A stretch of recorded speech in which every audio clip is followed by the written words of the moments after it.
ताहिर हुसैन की संपत्ति का एक बड़ा सबूत है वो घर जो चांदबाग इलाके में बना है और उसकी कीमत जानकर आप हैरान रह जाएंगे। 15 करोड़ बताई जा रही है उस घर की कीमत।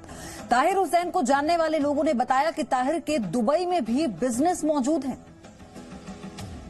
ताहिर हुसैन दरअसल एक करोड़पति है जो कि यूपी के अमरोहा से आया था और यहाँ पर उसने अपना ये मकान खरीदा, 4 मंजिला मकान बनाया जिस पर से वो पत्थर फेंकते हुए दिखाई दे रहा था।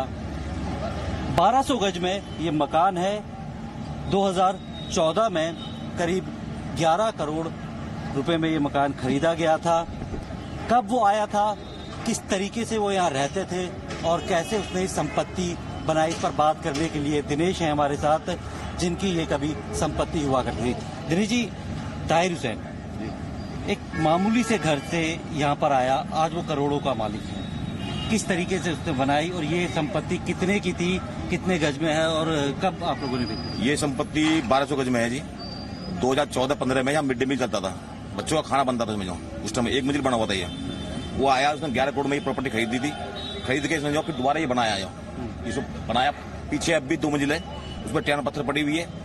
ये सारा इसमें जो लेंटर सारा जो पीछे इसने बेसमेंट खोदा, बाद में जो लेंटर गिरने के बाद में इसने बेसमेंट खोदा है, क्योंकि बेसमेंट अलाउ नहीं है इस इलाके में। जो खरीदने के बाद में इसमें यहाँ गतिविधि चलती रही है।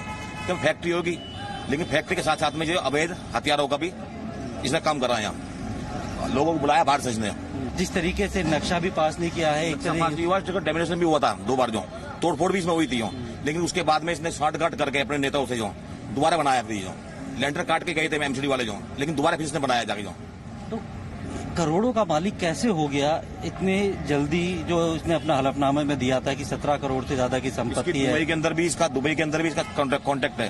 दुबई में इसकी फैक्ट्री है, कलकत्ता के अंदर फैक्ट्री है, नोएडा में इसके अंदर फैक्ट्री है इसकी। जो इसने कहाँ से संपत्ति आई है, कहाँ से नहीं आई, एक गरीब परिवार से होने के बाद में इतनी संपत्ति कहाँ से इकट्ठी हुई, ये भी जांच का विषय है। जो कहाँ से आई इतनी संपत्ति इसके बाद। जो ताहिर हुसैन के घर हुई जांच में कई चौंकाने वाले खुलासे हुए। वहां से पेट्रोल बम और खतरनाक केमिकल के अलावा बड़ी संख्या में ईंट और पत्थर मिले। आरोप है कि ताहिर की छत से आसपास के घरों में पेट्रोल बम फेंके गए थे।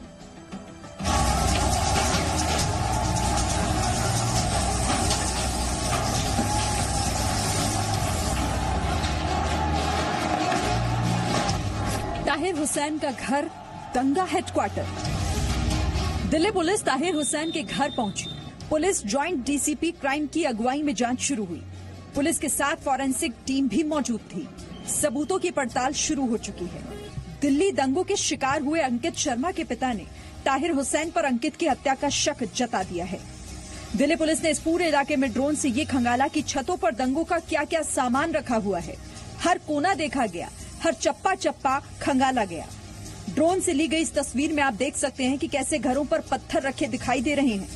ताहिर के दंगा हेडक्वार्टर से बोरियों में पत्थर, पेट्रोल बम, बोतल में तेजाब, गुलेल, केमिकल की थैली, मशाल और भी कई सामान बरामद हुए हैं। ताहिर की छत से आसपास के घरों में पेट्रोल बम फेंके गए और ताहिर की छत से लोगों पर पत्थरबाजी हुई। पेट्रोल बम से हमला किया गया। अब आप मुस्तफाबाद की एक और तस्वीर देखिए और समझिए कि कैसे मिर्च को भी हथियार बना दिया गया था। दंगों के दौरान साजिश कितनी बड़ी थी, कितना बड़ा नुकसान पहुंचाने की कोशिश थी, जो लगातार हम आपको सबूत दिखा रहे हैं। एक और सबूत मैं आपको दिखाता हूं। वहां से जब यहां आप देख रहे हैं गाड़ियां जब जली, तो जब बहुत ज्यादा धुआं था और गाड़ियां जब जली हुई थी, तो ऊपर से ये देखिए, ये लाल मिर्च के पैकेट फेंके गए। ये देखिए आप, हाँ, बताया जा रहा है कि सैकड़ों की संख्या में ये मिर्च फेंकी गई। ये देखिए, लाल मिर्च के पैकेट फेंके गए, ताकि ये बता रहे थे कि जब धुआं, आग थी, धुएं का गुबार था, तो मिर्च और लगती है। शिव विहार में जली हुई इन गाड़ियों को देखिए, हर एक गाड़ी जलकर खाक हो गई। अंदाजा लगाना मुश्किल नहीं कि किस कदर हिंसा का नंगा नाच किया गया होगा। ये एक पार्किंग है और यहाँ पर आप एक एक करके गिनेंगे कितनी गाड़ियां जला दी गई है। मतलब यहाँ से पेट्रोल बम फेंक कर देखिए, 1 2 3 4 5 6 7 8 9 10 11 12 13 14 15 16 17 18 19 20 21 22, इस तरफ देखिए 23 24 25 26 27 28, मतलब ये टोटल मुझे बताया गया 42 गाड़ियां हैं यहाँ पर जो इस वक्त खड़ी हैं। 42 की 42 गाड़ियों को फूंक दिया गया। दंगे का हेडक्वार्टर तो हमने आपको दिखा दिया, लेकिन सवाल बरकरार है कि घरों और स्कूलों को मौत का घर और दंगे की फैक्ट्री बनाने वाले गिरफ्तार कब होंगे। ब्यूरो रिपोर्ट, जी मीडिया। एक छोटा सा ब्रेक ले रहे हैं, फौरन लौटेंगे। आप देखते रहिए जी न्यूज।